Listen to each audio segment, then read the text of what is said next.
مجاهدین پیروزن، خلق قهرمان، مردم ایران مقاومت کنید نترسین، ولی فقیه طلسم شکست. تمام مجاهدین پیروزن. ایران رجبی ایران، اشرف قانون مرد استراتژی، خامنه ای پدر سگوره. بله، زنده باد بر این شور و حرارت اشرفی. خب اول بگو سیروس که جراحت چی بود شما؟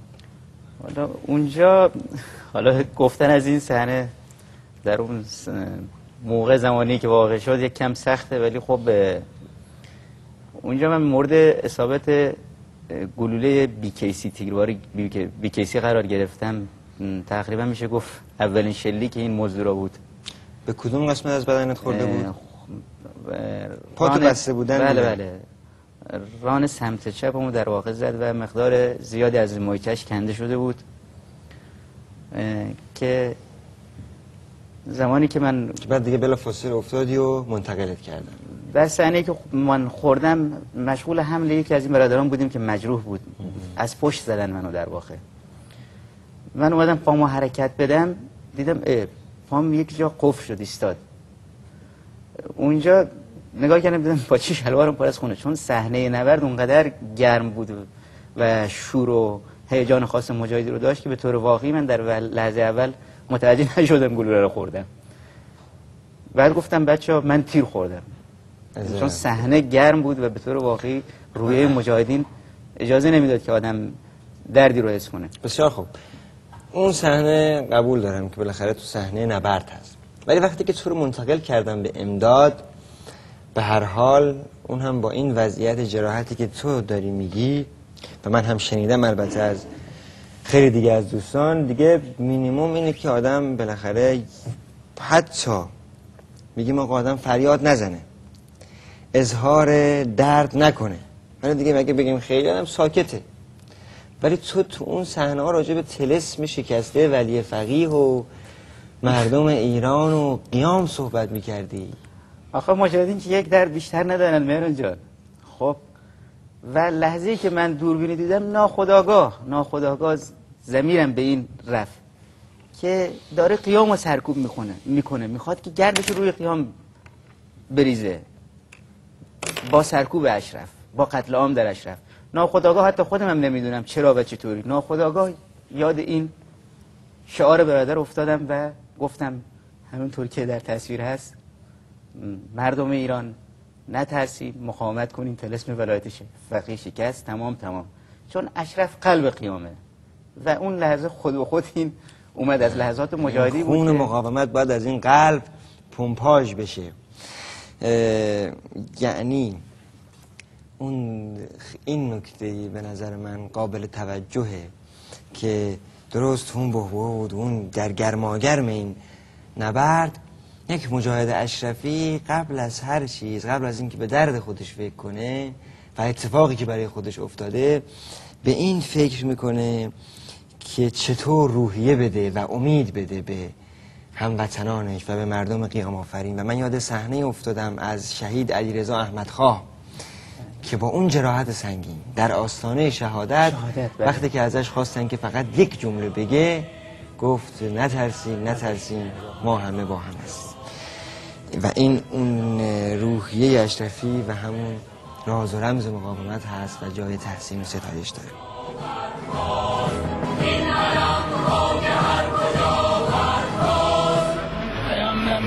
خلق قهرمان ایرانی نترسید، ما هم اینجا با هم هستیم. ولی فقیه چه کافر داشته، نترسید، ما پیروز بشیم، مجاهد پیروز.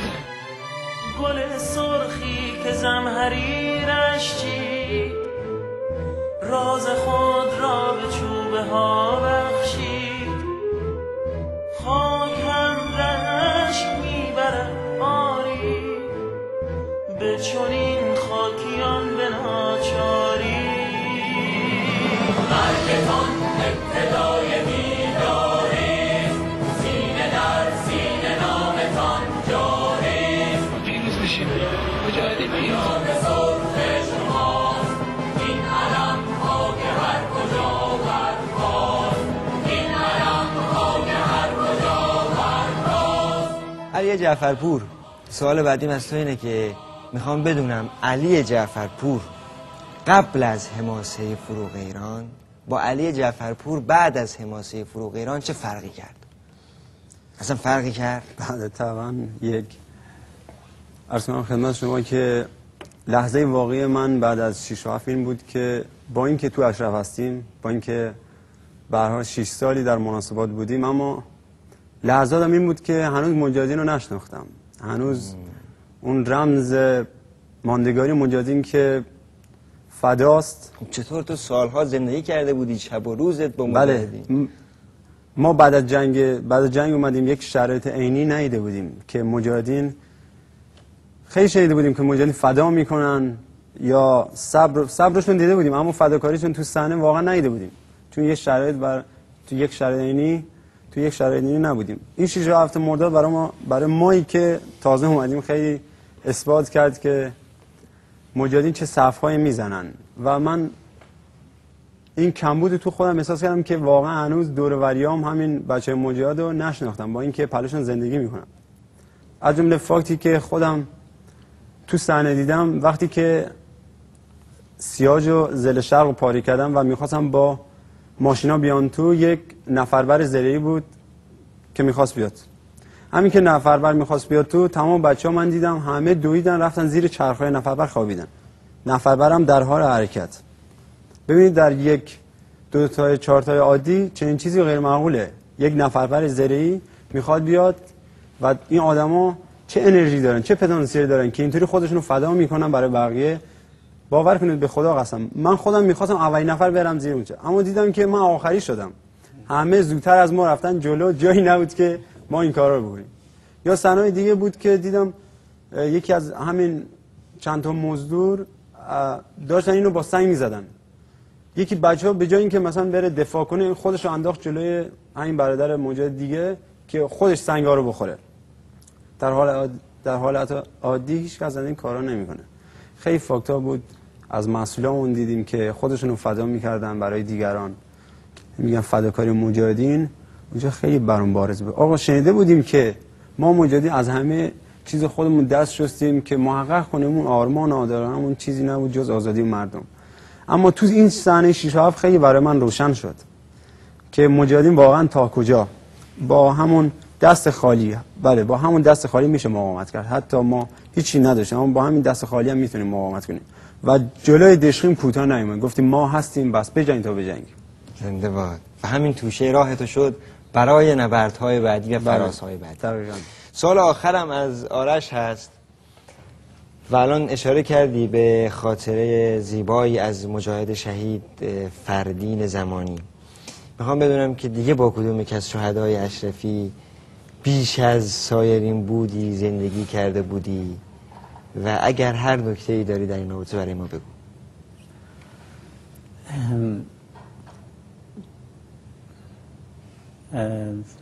بیشترین خاطری که داشتن در واقع همین فردین بود که در واقع تن واحد هم بودم، با هم تن واحد بودیم، با هم یه جا بودیم.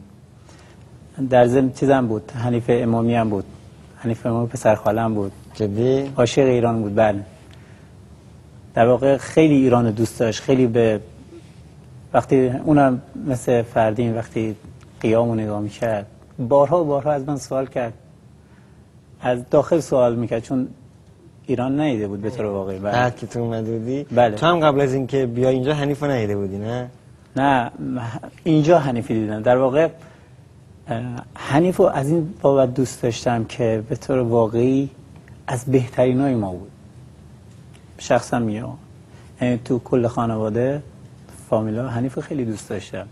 یکی اینکه اول ندیده بودمش، دوم من به خاطر انتخابی کرده بود. حنیف که میدونی حنیف سوئد بود، از سوئد اومده بود و خیلی برام جالب بود این شور اشتیاق این بود که در واقع از داخل بپرسه از من. هر وقت به من میرسید میگو از ایران، از داخل به من بگو، چون عاشق ایران بود، خیلی دوست داشت ایران.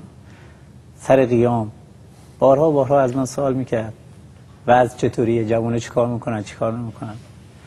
اونم مثل فردین در واقع به بهترین شکلش به عهد و پیمانی که بسته بود وفا کرد. و خونش ریخته شد در راه آزادی همون ایران، همون بله. که بهش عشق می‌ورزید.